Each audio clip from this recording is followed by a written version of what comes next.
Bismillahirrahmanirrahim. Assalamualaikum warahmatullahi wabarakatuh.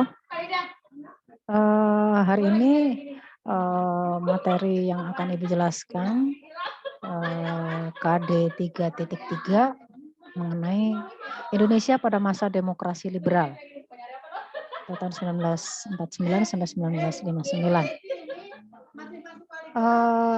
Yang akan Ibu jelasin kali ini adalah tentang kehidupan politik Indonesia pada masa demokrasi liberal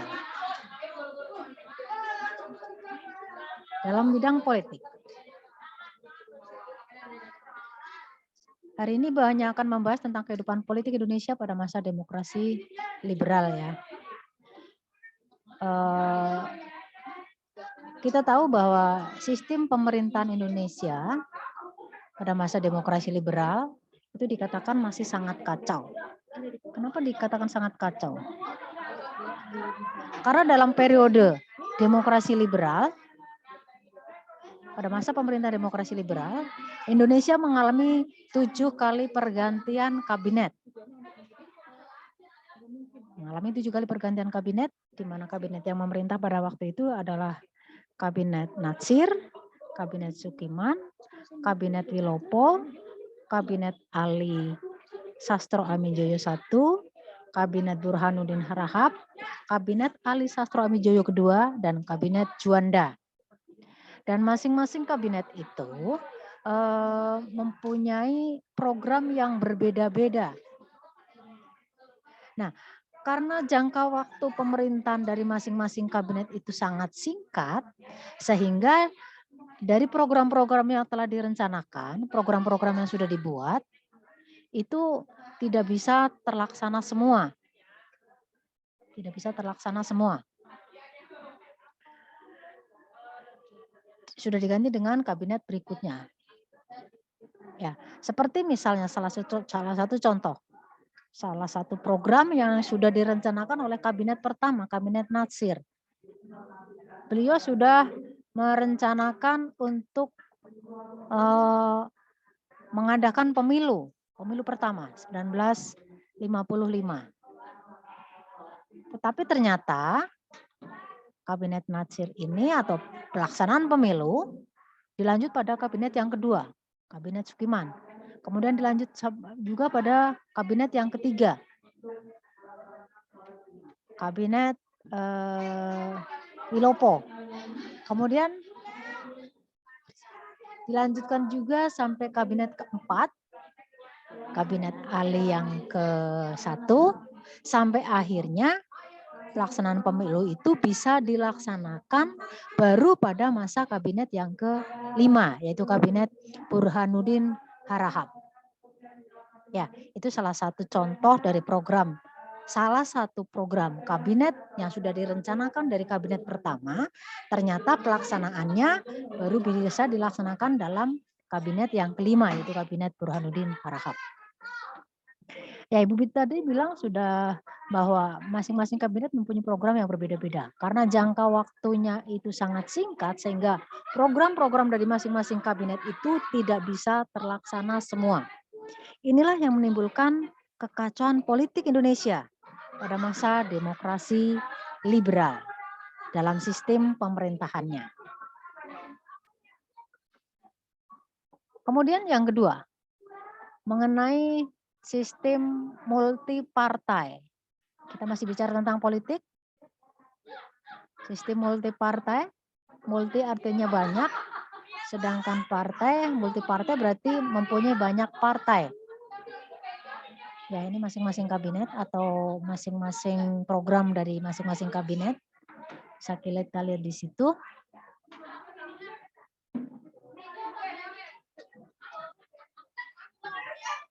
Ya, kan bisa kita lihat di situ bahwa masing-masing kabinet saat tadi sudah melaksanakan atau merencanakan akan mengadakan pemilu. Ini di kabinet yang ketiga.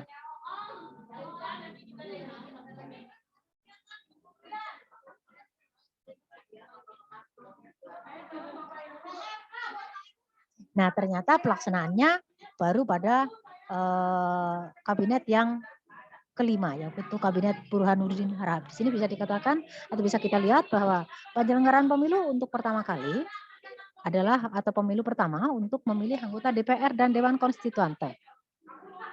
Ya, ini 3 program dari Kabinet Burhanuddin Harahap.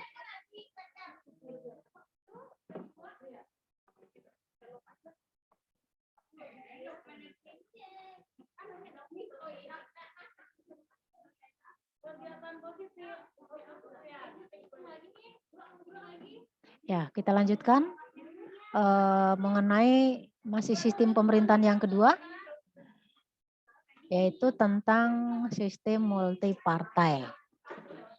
Dasar pembentukan sistem multipartai di Indonesia adalah tentang maklumat Wakil Presiden tanggal 3 November 1945. Nah, kenapa Wakil Presiden itu mengeluarkan maklumat? Dasarnya adalah dalam sidang PPKI yang ketiga tanggal 22 Agustus. Salah satunya menyebutkan tentang pembentukan PNI sebagai partai tunggal. Tapi ternyata pembentukan partai tunggal pada akhirnya dibatalkan. Kenapa dibatalkan? Karena pembentukan PNI sebagai partai tunggal tidak mencerminkan pemerintahan demokrasi di Indonesia, yang mana rakyat tidak diberi kebebasan untuk mengeluarkan pendapat. Ya, sehingga dengan gagalnya PNI sebagai partai tunggal dibentuk, maka akhirnya Wakil Presiden Muhammad Hatta mengeluarkan maklumat nomor 10 tanggal 3 November 1945 yang isinya tentang pembentukan partai-partai politik di Indonesia. Ya, pembentukan partai-partai politik di Indonesia. Yang awalnya partai-partai yang ada di Indonesia itu hanya ada 4 partai, yaitu partai PKI, PNI, kemudian Masyumi dan NU. Ya, ini hasil pemilu pertama PNI, Masyumi, NU dan PKI. Ya.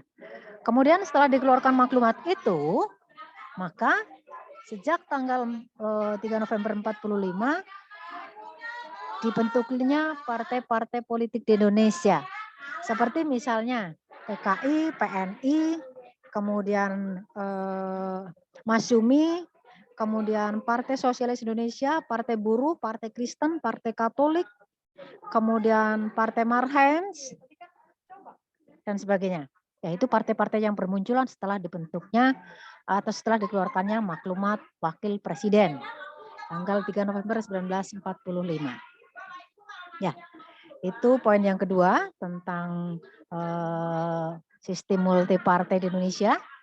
Kemudian yang ketiga, masih dalam bidang politik, yaitu tentang pelaksanaan pemilu pertama 1955. Pemilu pertama dilaksanakan dalam 2 periode. Yang pertama, untuk memilih anggota DPR. Untuk memilih anggota DPR. Ya, kenapa di sini? Dalam pemilu pertama itu berusaha untuk memilih anggota DPR. Ini terkait dengan pelaksanaan pemerintahan pada awal kemerdekaan. Yang mana tugas presiden masih dibantu oleh sebuah komite, yaitu Komite Nasional, yang seharusnya tugas presiden itu dibantu oleh DPR. Tetapi karena DPR-nya belum ada, maka untuk sementara tugas presiden masih dibantu oleh DPR. Nah, untuk itu maka dalam pemilu pertama berusaha untuk memilih anggota DPR dalam pemilu tahap pertama. Sedangkan pemilu tahap keduanya adalah untuk memilih anggota Dewan Konstituante. Ya, anggota Dewan Konstituante. Anggota Dewan Konstituante. Apa tugas Dewan Konstituante di sini? Tugas Dewan Konstituante di sini adalah agar bisa menyusun undang-undang dasar yang baru untuk menggantikan undang-undang dasar sementara. Ya, karena kita tahu dalam sistem pemerintahan demokrasi liberal, negara kita menggunakan undang-undang dasar sementara. Sehingga Dewan Konstituante ini diharapkan bisa menyusun undang-undang dasar yang baru untuk menggantikan undang-undang dasar sementara itu. Ya. Tetapi ternyata apa? Ternyata Dewan Konstituante itu tidak berhasil menyusun undang-undang dasar yang baru untuk menggantikan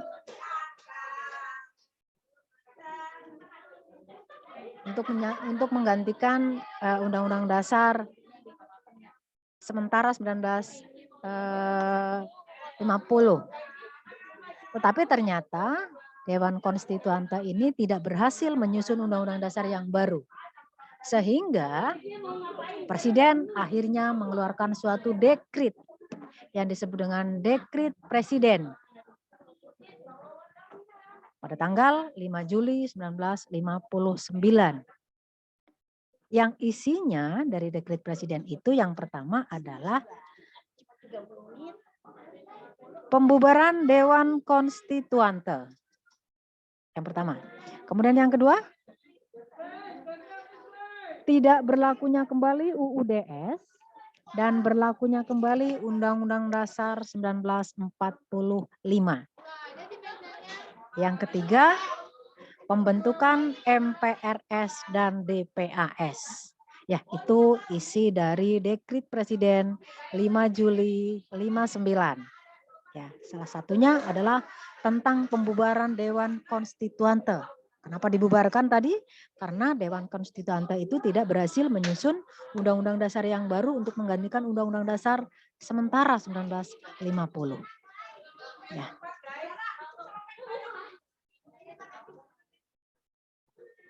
Dalam pemilu pertama ini juga diikuti oleh 4 partai,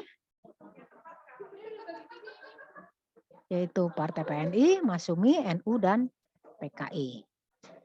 Ya, itulah diantaranya sekilas tentang kehidupan politik Indonesia pada masa demokrasi liberal. Sekian.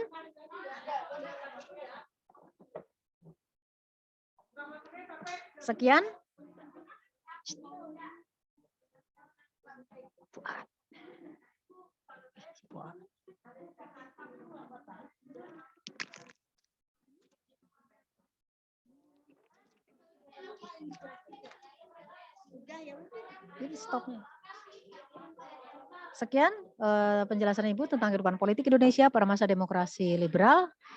Wabillahi taufiq wal hidayah. Assalamualaikum warahmatullahi wabarakatuh. Si Bu Aat katanya mau ngajarin, ditanya di aja.